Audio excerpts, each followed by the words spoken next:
Welcome back to my channel. আশা করি প্রত্যেকে ভালো আছেন।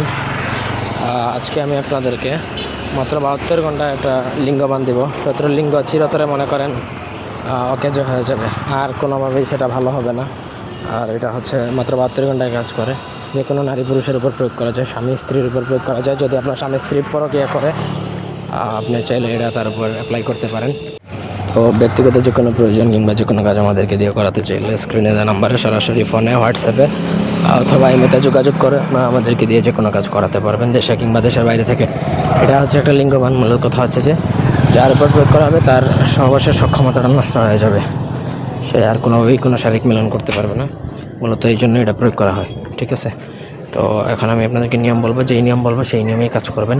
তো যদি পারেন না তাহলে আপনি আর কাজ করতেই পারবেন না, নিয়মের ব্যতিক্রম কোনোভাবেই হবে না, ঠিক আছে? তো যেই নকশাটা দেখতে পাচ্ছেন সেইভাবেই আপনাকে নকশা লিখতে হবে। নকশা লিখতে হবে হচ্ছে অরিজিনাল কামসিঁদুর দ্বারা লিখতে হবে, যে মাদার গাছের হলুদ পাতার মধ্যে। অরিজিনাল কামসিঁদুর দ্বারা মাদার গাছের হলুদ পাতার মধ্যে লিখবেন। নিচে যখন নাম লেখা আছে, নামের জায়গায় নাম, যার উপর প্রয়োগ করবেন তার নাম, বাবার নাম, মায়ের নাম এবং ঠিকানাটা লিখতে হবে।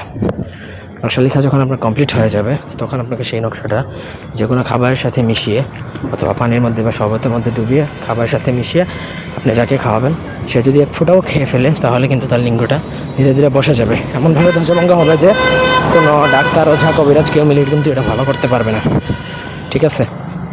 এটা শুধুমাত্র যে কাজ করছে সেই কিন্তু এই নকশা কাটার মন্ত্র আছে, সেটা দ্বারা যদি কাটা হয় সেক্ষেত্রেই কিন্তু কাটবে, অন্যথায় কিন্তু কোনোভাবে এটা কাটানো সম্ভব না।